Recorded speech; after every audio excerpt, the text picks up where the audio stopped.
우리 질문 띄워주십시오. 네, 우리 청소년부에서 올라온 질문입니다. 교회를 왜 물로 씻으려고 하셨나요? 이게 이제 저희 번역본하고 조금 달라서 이게 청소년부는 지금 새 번역을 쓰고 있습니다. 그건 좀 이해해 주시면 좋을 것 같은데요. 자, 교회를 왜 물로 씻으려고 하셨나요? 되어 있는데요. 교회를 여기서 물이라고 하는 게 뭔지 우리가 생각해 봐야 되는데, 물이라고 하는 것을 침례로 해석을 하기도 하고요. 우리가 이제 생수의 강이 흘러 넘치리라라고 요한복음에 보면 그렇게 말씀을 하시잖아요. 이제 그 생수의 강들이라고 되어 있는데, 그 강들이라고 할 때 그 강들은 성령께서 우리 안에서 흘러 넘치는 그러한 일들을 말하기도 합니다. 그래서 물이 침례를 의미하기도 하지만 또 성령을 의미하기도 합니다. 성령으로 깨끗게 하시겠다라고 하는 말씀을 하시는 거죠. 성령으로 해석한다면. 네. 자, 그 다음에 2번, 그리스도를 두려워하는 마음으로 왜 순종하라고 하셨나? 순종해야 하는 이유, 그리스도를 두려워하는 마음으로 순종하라고 하셨나? 누구에게 말씀하신 거냐면 피차 복종하라 이렇게 되어 있거든요. 여러분, 피차 순종하고 복종하는 것이 쉬운가요? 사람과 사람 사이에 서로 순종하고 서로의 말을 들어주는 것, 이게 쉬운가요? 그렇지 않은 것 같아요. 사람과 사람 사이에 서로의 말을 들어주기보다 누구의 말을 하기를 원해요? 내 말을 하기 원하고 내가 원하는 대로 이루어지기를 원하지, 어떤 다른 사람의 이야기가 이루어지고 그 사람이 말한 대로 내가 순종해주고 서로가 그렇게 복종하는 것, 그것이 쉽지 않습니다. 그런데 특별히 하나님께서 교회 안에서는 그렇게 살아가라고 말씀하시거든요. 그렇다면 그것이 어떻게 이루어질 수 있는가라고 하는 거죠. 그것이 어떻게 이루어질 수 있냐면 바로 그리스도를 두려워하는 마음, 그리스도를 경외함으로 그 일이 가능하다라고 말씀을 하고 있는 겁니다. 자, 세 번째, 한 몸이 되는 것은 큰 비밀이라고 하셨는데 무슨 뜻인가요? 저는 그냥 문자적으로 이해가 되던데, 왜냐하면 둘이 한 몸이 된다고 합니다. 여러분, 두 몸이 한 몸이 되는 것 가능한 일입니까? 아니, 상식적으로 두 몸이 한 몸이 되는 것 가능한 일이냐고요? 가능하지 않잖아요. 그러니까 비밀이에요. 전에도 말씀을 드렸지만 하나님 세 분이 한 분이세요. 이거를 어떻게 우리가 설명할 수 있단 말입니까? 이것은 비밀이고 이것은 우리의 이성을 뛰어넘는 그러한 이야기입니다. 그러기에 큰 비밀이라고 말씀하신 거예요. 이해할 수 없다는 거예요. 자, 그리스도께서 교회를 어떻게 먹여 살리시는가? 이거는 나중에 제가 따로 설명을 하도록 하겠습니다. 자, 그 다음에 5번, 아내가 남편에게 모든 것을 순종해야 하나요? 모든 것을 순종해야 하나요? 여러분 어떻게 생각하십니까? 왜 순종해야 하나요? 라고 물으신다면 주님께서 명령하셨기 때문에 그렇습니다. 좀 이따 또 설명을 하겠지만 가정의 질서를 위해서 순종하라고 말씀하셨습니다. 그런데 모든 것을 순종해야 하나요? 라고 물어본다면 저는 아니라고 대답하고 싶어요. 여러분, 할 수 없는 아내들에게 불합리하고 가장으로서 할 수 없는 명령을 한다면 그것에 여러분 순종해야겠습니까? 순종하지 않아야겠습니까? 예를 든다면 몇 년 전에 갑자기 이름이 생각이 안 나는데 아내를 성매매시켜서 돈을 벌었던, 또 아이를 내세워서 돈을 벌었던 그 한 사람이 있었잖아요. 그런 경우에 남편이 아내에게 성매매를 시킨다면 아내를 순종해야겠는가? 여러분, 그 말도 안 되는 소리죠. 자, 그런 의미에서 상식적으로 우리가 남편이 또 가장이 주님께서 교회에게 명령하셨듯이 그런 명령을 내릴 때는 모두 순종해야 된다, 이렇게 성경이 이야기하고 있는 것입니다. 자, 6번째, 우리는 왜 그리스도의 지체인가요? 이거는 설명이 좀 많이 돼야 되는 부분이기도 한데요. 어쨌든 간단하게 설명하면 예수님께서 우리를 교회를 예수 그리스도의 몸이라고 표현하셨습니다. 교회의 머리가 예수 그리스도라고 말씀을 하셨습니다. 그렇기 때문에 우리는 몸이고 몸 안에 각 지체가 되는 것입니다. 그렇게 이해를 좀 해주시면 좋을 것 같습니다. 자, 오늘 말씀 한번 볼까요? 자, 지난주 말씀에 이어서 크리스찬 가정 세 번째 그리스도인의 가정 생활이라고 하는 가정이라고 하는 제목으로 함께 말씀을 나누고자 하는데요. 혹시 지난주 기억이 나십니까? 지난주 말씀 전할 때 제가 좀 너무 정신없이 전해가지고 감기가 심해서 저도 정신이 잘 기억이 안 나는데 여러분 기억하실지 모르겠는데, 결혼은 누가 만드셨습니까? 하나님이 만드셨습니다. 자, 하나님의 속성을 따라 남자가 혼자 있는 것을 좋게 여기지 않으셨습니다. 이때 하나님의 속성이 뭐죠? 공동체성이라고 말씀하셨습니다. 하나님은 한 분이시지만 또 세 분이 우리가 우리의 형상대로 사람을 창조하자라고 돼 있잖아요. 그래서 우리라고 하는 그 속에 공동체성을 가지고 있는 겁니다. 자, 그렇게 하나님은 공동체성을 가지고 있기 때문에 그 공동체성을 가진 하나님께서 혼자 있는 아담이, 혼자 있는 남자가 보기에 어떠했다고요? 좋지 않았다라고 여기시고 돕는 배필을 허락해 주십니다. 자, 이 돕는 배필을 주실 때에 주시는 것을 통해서 또 우리는 남자와 여자가 평등하다라고 하는 사실을 살펴보았습니다. 첫 번째 그 이유가 뭐냐면, 남자와 여자가 평등한 이유, 둘 다 하나님의 형상으로 만드셨습니다. 여러분 기억나십니까? 창세기 1장을 보게 되면 하나님께서 남자와 여자를 만드셨는데 누구의 형상을 따라 만드셨다 그랬어요? 하나님의 형상을 따라 만드셨다라고 분명하게 말씀해주고 있습니다. 자, 뿐만 아니라 오늘 아까도 말씀을 드렸지만 창세기에 보면 돕다라고 하는 이 단어는 하나님께서 인간을 도울 때 사용하는 그러한 단어라고 말씀을 드렸습니다. 그러기에 돕는 배필이라고 해서 하등한 존재가 아니라 어떤 하인의 존재가, 종으로서의 존재가 아니라 동등한 존재이며 동등한 위치를 가지고 있음을 하나님께서 말씀을 해주신 것입니다. 또 한 가지가 있는데요. 그것은 뭐냐면, 여러분 아담의 어디를 빼서 어느 뼈로 여자를 만들었죠? 갈비뼈예요. 왜 하필 갈비뼈일까요? 그 생각을 참 많이 많은 것을 찾아보기도 했는데 여러 가지 이야기들이 있습니다. 근데 저는 개인적으로 어떤 게 마음에 드냐면요, 해석 중에 어떤 학자가 이런 이야기를 하더라고요. 왜 하필 갈비뼈였을까? 이왕이면 머리뼈로 만들지, 아니면 이왕이면 발가락뼈도 괜찮지 않는가? 여러 가지 그런 이야기들을 하면서 무슨 이야기를 하냐면, 갈비뼈라고 하는 것을 통해서 하나님께서 동등함을 이야기를 하셨다라고 표현을 했더라고요. 갈비뼈가 어디에 있죠? 사람의 중앙에 있어요. 중앙에 있습니다. 그러기에 발가락뼈도 아니고 머리뼈도 아니고, 만약에 머리뼈로 여자를 만들었으면 나중에 어떤 일이 일어났을까요? 네, 난리 났겠죠. 또 발가락뼈로 만들었으면 남자들이 여자를 또 어떻게 대했겠습니까? 그런 이유들이 있겠죠.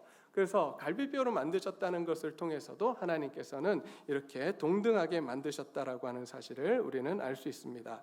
그러면서 하나님께서 결혼이라고 하는 제도를 만드셨고, 그 결혼을 할 때에 반드시 조건이 있는데, 첫 번째 그 조건이 뭐냐면 남자가 부모를 떠나야 된다라고 말씀하셨습니다.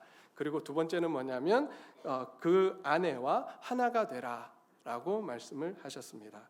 그런데 이 두 가지 조건과 함께 행복한 가정이 되기 위해서 마지막 한 가지 조건이 있는데, 그 조건이 뭐냐면 창세기 전체에서 다루고 있는 주제이기도 한데요, 그것은 뭐냐면 하나님이 주인이 되시는 그러한 가정이 되어야 된다. 그 가정의 주인이 하나님이 되셔야 된다라고 하는 사실입니다.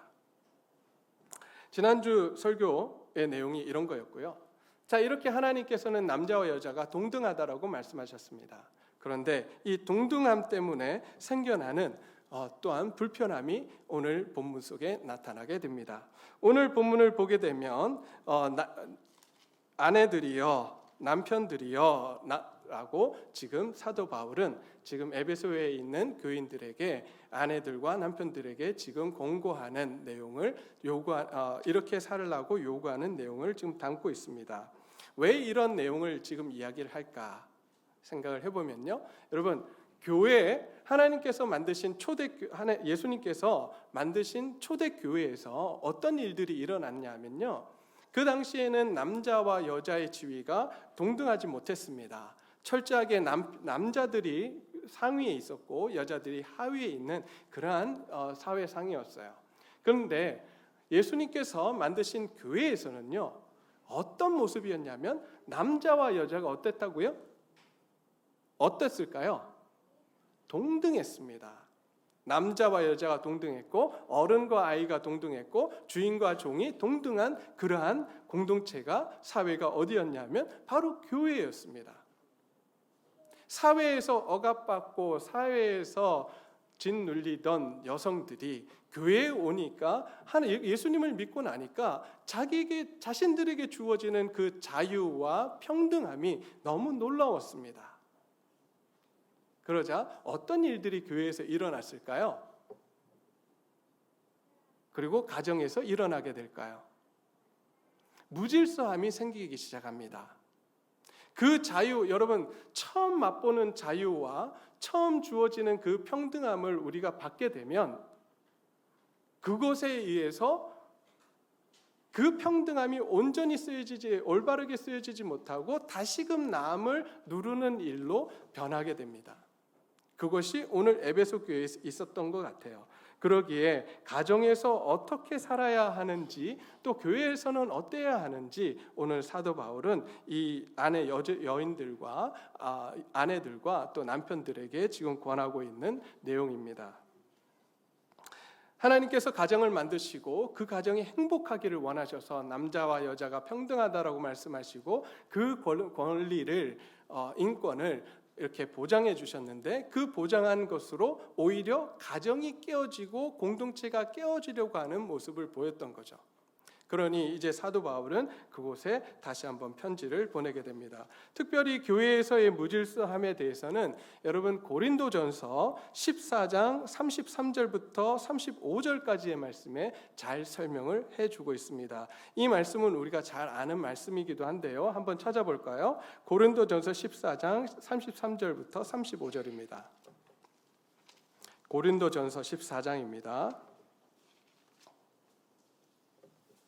저와 같은 성경은 신약 281페이지입니다.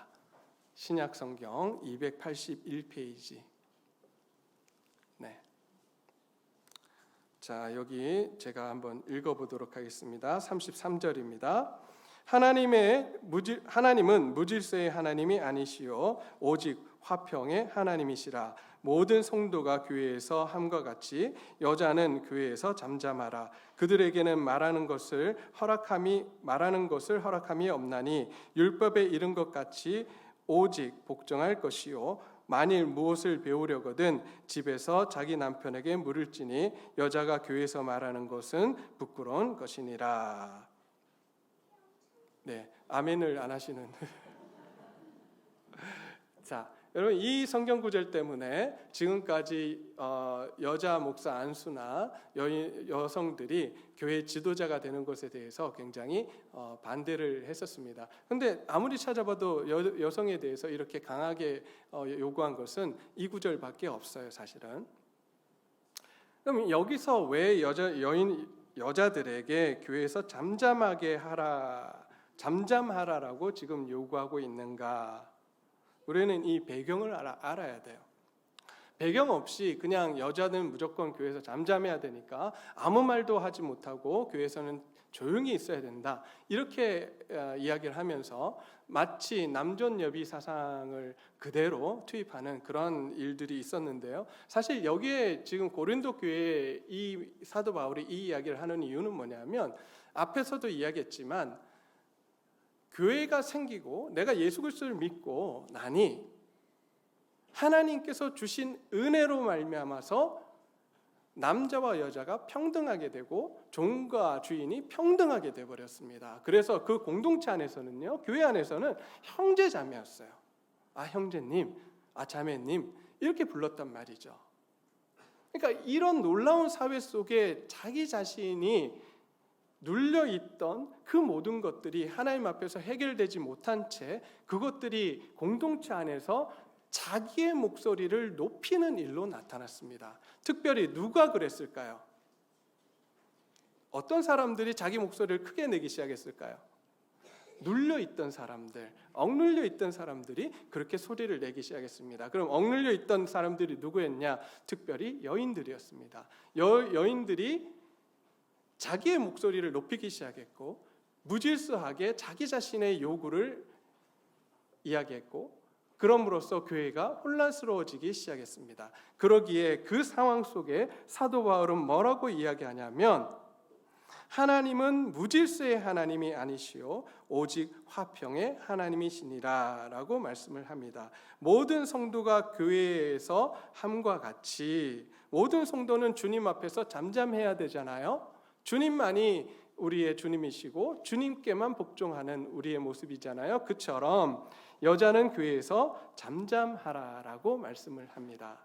여성들이 지금 마구 이야기를 하기 시작했고 아무런 요구, 그 질서에 따라서 하는 것이 아니라 마구잡이로 이야기하는 그러한 상황 속에 사도 바울은 그 질서에 따라서 잠잠하고 질서에 따라서 이야기하라라고 지금 요구를 하고 있는 것입니다. 자, 이러한 상황 속에 이제 가정에서는 또 어떤 모습이었나? 그 모습이 바로 에베소서에 나오는 이 부탁이에요. 교회에서만 그렇게 무질서함이 이루어진 것이 아니라 가정에서도 무질서함이 생겨나기 시작했습니다. 전에는 남편과 아내가 예수님을 믿기 전에는 철저하게 아내가 종처럼 인격도 없이 그렇게 살아가야만 했습니다. 그런데 하나님의 은혜로 남편과 아내가 이제 예수 그리스도를 믿고 나니 하나님께서 나의 지위를 높여주셨어요. 남자와 여자가 동등하다라고 말씀해 주셨어요. 그러니 이제 이 여인이 어떤 삶을 살아갈까요? 어떻게 남편을 대할까요? 남편이 가장으로서의 남편이 이런 우리 가족은 오늘부터 이렇게 살아가야 이렇게 하기를 원한다라고 이야기할 때 아마 이 어떤 여인들은 성숙한 여인이라면 생각을 해보고 그것이 사리에 적합하다라고 하면 순종했겠죠. 그러나 일단 반대하고 봤을 거예요. 반대하면서 반대를 위한 반대를 하면서 이 여인들이 남편에게 불순종하고 남편들에게 따지고 남편들을 흔들기 시작했던 그러한 상황들이 펼쳐지기 시작합니다. 그러니 그 가정이 온전해질 수 없었습니다. 가정이 깨어지는 가정들도 생겨났을 거예요. 하나님의 은혜로 말미암아 하나님께서 인권을 회복하시고 그 가정을 회복하셔서 정말 행복한 가정, 누가 보더라도 행복한 가정을 이루길 원하셨는데 오히려 그 가운데 가정이 깨어져 버린 거죠.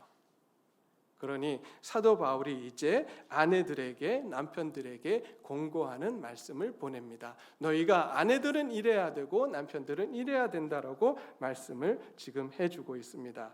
자, 첫 번째가 뭐냐면 아내들이여 남편에게 죽게 하듯 복종하라라고 말씀을 합니다. 왜 그러면 복종하라라고 했는가? 이 당시 가장이 누구였을까요? 가정의 가장 누구죠? 남편입니다. 그러기에 그 가장의 명령에 너희는 순종하라라고 말씀을 합니다. 여러분, 가장이란 존재는 어떤 존재입니까?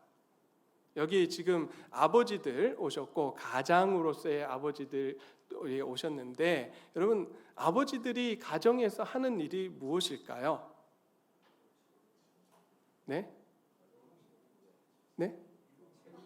책임지는 것. 네, 또 먹여 살리는 것. 맞습니다.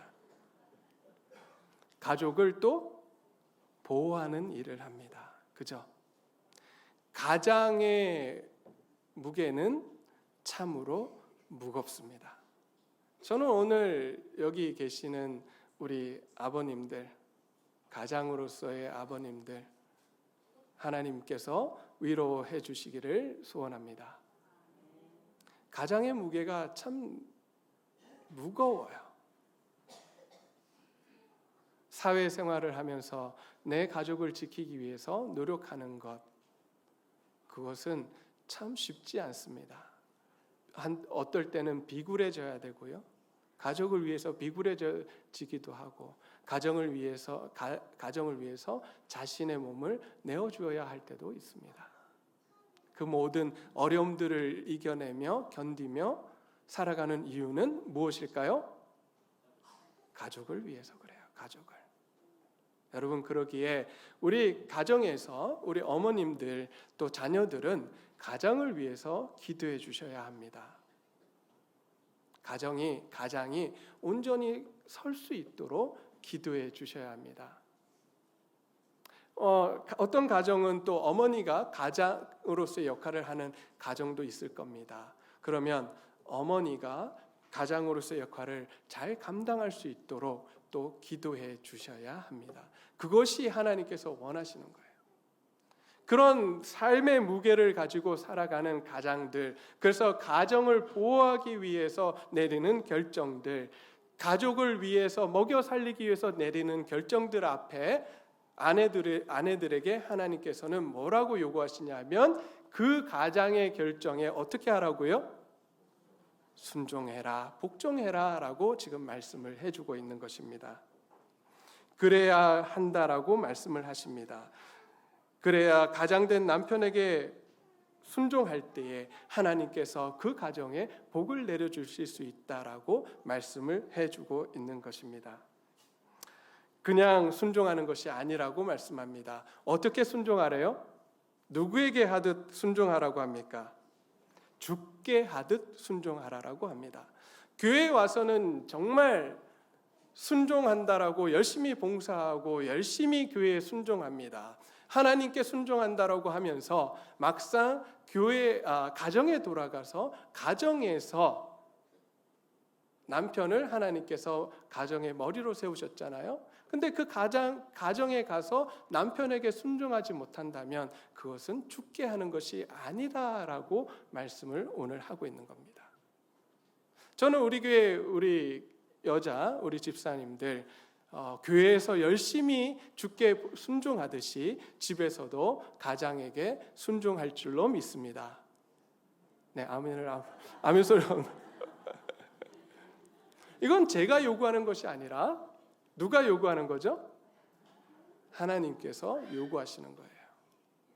네가 나를 정말 주로 인정한다면 내가 너에게 명령하는 가정에서의 질서를 위해서 네가 순종하기를 내가 원한다라고 지금 말씀을 해주시는 거거든요. 자, 그렇게 할 때에 가정의 질서와 또 하나님께서 그 가정을 보호하시며 나아가겠다라고 약속을 하십니다.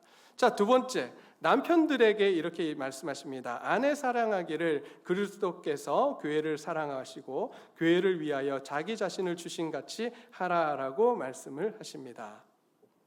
여러분, 이 당시에 남자들은요, 아까 말씀을 드렸듯이 남자들은 절대적인 권력을 가지고 살았습니다. 특별히 가정에서는 더 큰 절대적인 권력을 가지고 살았습니다. 로마 문화가 그랬어요. 그런데 하나님께서 뭐라고 말씀하시냐면, 야, 너희는 가서 가정에서 로마 사람들처럼, 로마에 있는 가장들처럼, 남편들처럼 권력을 휘두르지 말고 아내를 사랑하며 살아라라고 요구를 하시는 거예요.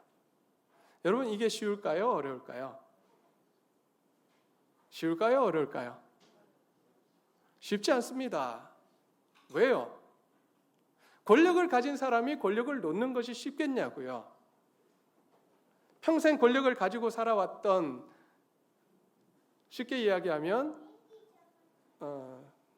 저희 아버지 이야기를 또 하게 되는데 아버지가 평생을 살아가시면서 설거지 한번 안 하셨잖아요.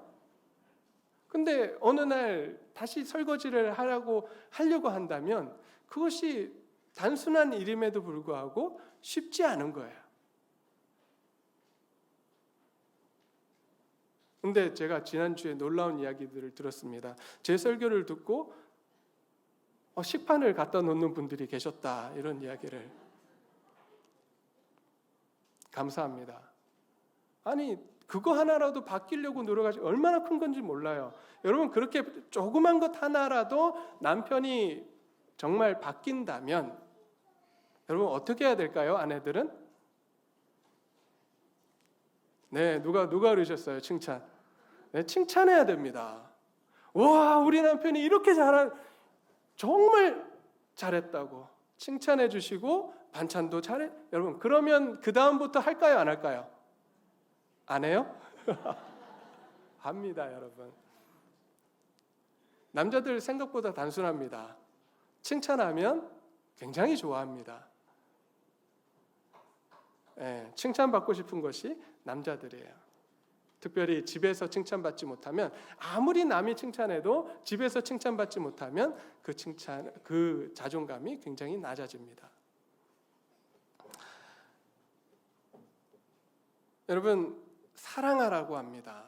내가 권력을 갖고 있고 내가 그 권력을 내려놓고 아내를 인격체로 대하고 사랑하는 것, 그것이 쉽지 않을 거예요. 근데 더군다나 주님께서 사랑하신 것처럼 사랑하라고 합니다. 여러분, 주님께서 우리를 어떻게 사랑하셨습니까?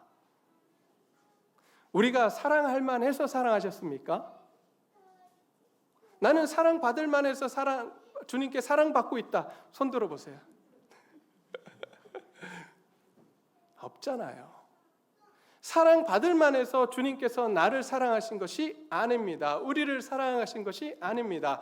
그렇다면 주께서 우리를 사랑하신 것처럼 남편들에게 하나님께서 아내를 사랑하라고 명령하셨다면 그것은 무슨 이야기예요? 아내가 사랑을 받을 만해서 사랑하라는 거예요? 무조건적으로 사랑하라는 거예요? 무조건적으로 사랑하라는 겁니다. 우리 남편 되신 우리 집사님들, 아내를 보시고 사랑하시기를 바랍니다. 네, 한 분 이것이 하나님의 명령이에요. 사랑받을 만한 여인이기 때문에 사랑하는 것이 아니라 내 눈에 좋아 보이지 않아도, 자꾸 내 마음에 거슬려도 사랑하라고 하셨기 때문에, 주님께서 나를 사랑하신 것처럼 사랑하라고 명령하셨기 때문에 사랑하려고 몸부림치는 남편들이 되셔야 될 줄로 믿습니다. 네, 이거 남편들이 아멘하셔야 되는데 아내분들이 아멘하시면 이거 어떡합니까, 이거? 네. 근데요, 거기서 그치는 주님의 사랑이 아닙니다. 주께서 우리를 사랑하시되 얼만큼 사랑하세요? 얼만큼 사랑하세요? 끝까지 사랑하시잖아요. 주님은 우리를 사랑하시는데 중간에 사랑하시다가 너 이제 더 이상 사랑 못하겠어라고 끊어내시는 하나님이 아니라, 하나님의 사랑은 끝까지, 우리가 하나님 앞에 가는 날까지 우리를 사랑하시는 분이 누구요? 하나님이세요. 그처럼 아내들을 끝까지 사랑하라고 말합니다. 왜 이런 이야기를 하냐면요, 그 당시에는 남자들이 자기 아내를 보면서 매력이 없다고, 또 마음에 안 든다고 마음껏 버리던 사회가 어느 사회였냐면 그 당시 사회였어요. 내 마음에 맞지 않으면 아내들을 버리는 사회. 그런데 주님께서 우리를 사랑하신 것처럼 사랑하라고 이야기합니다. 끝까지 사랑하라고 이야기합니다. 버릴 수 없다라고 말씀하십니다. 남편들에게 이 요구를 하고 계시는 거예요. 오늘 남편 되신 우리 성도님들, 이 주님의 명령에 순종하는 저와 여러분들이 되시기를 소원합니다.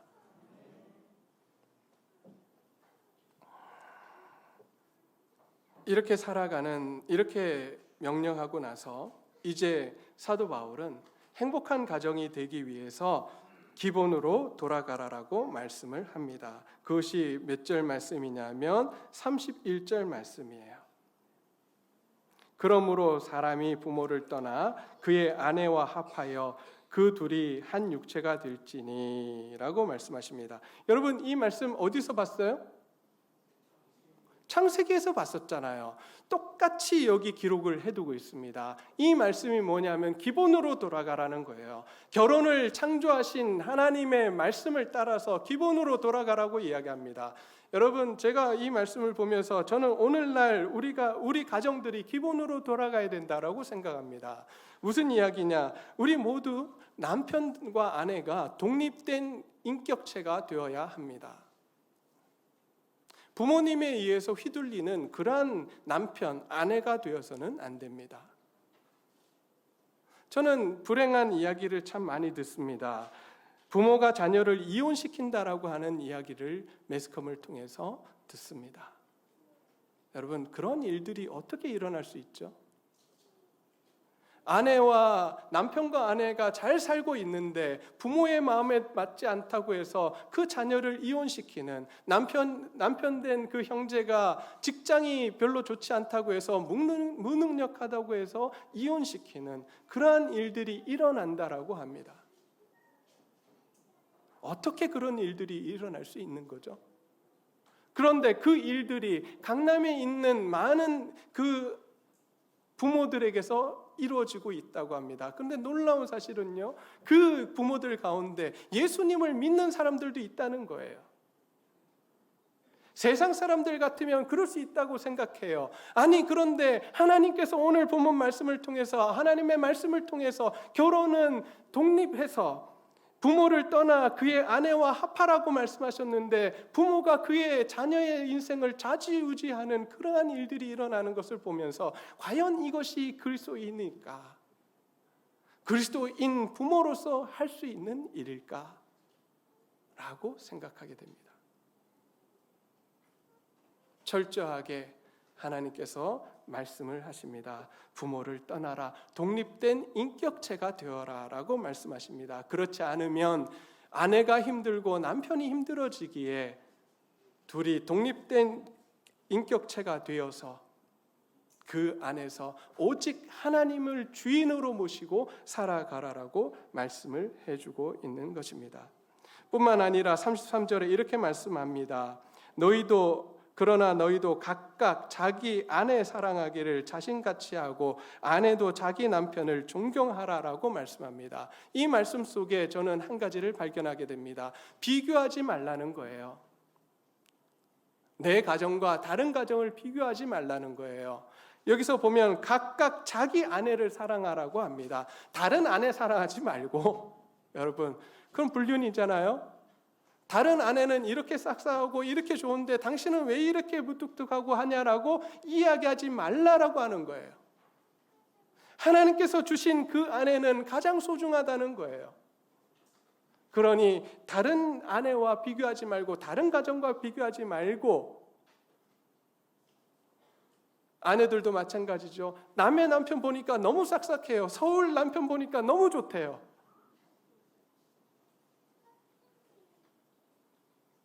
근데 내 남편은 부산 남자라 3마디밖에 안 한대요.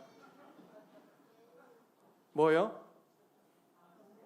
아는 밥 먹자. 또 뭐예요? 자자.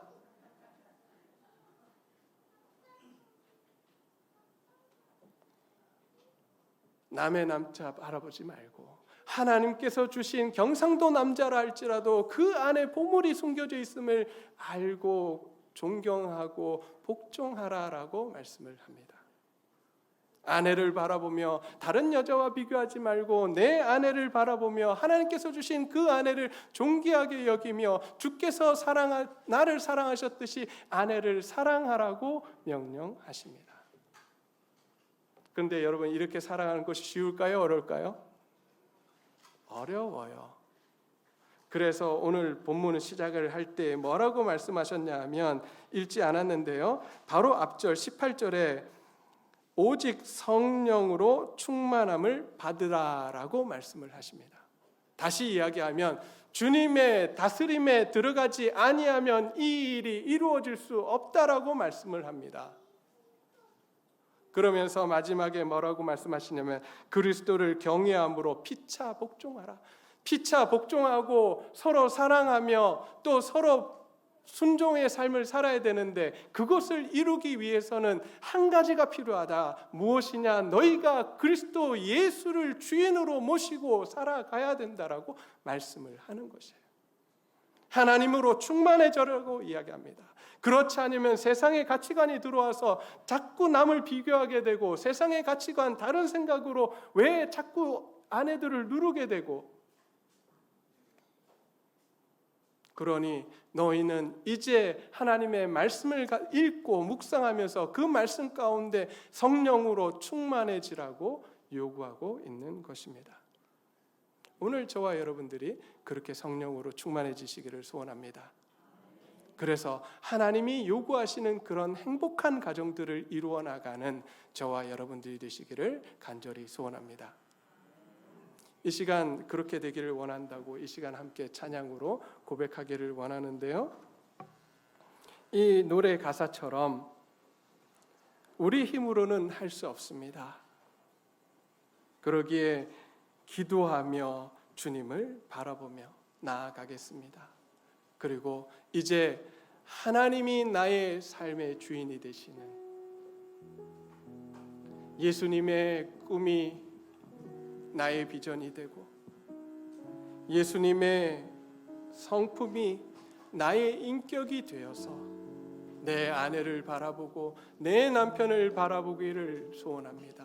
하나님 도와주십시오. 이렇게 우리가 하나님 앞에 고백하도록 하겠습니다. 함께 찬송 부르시겠습니다.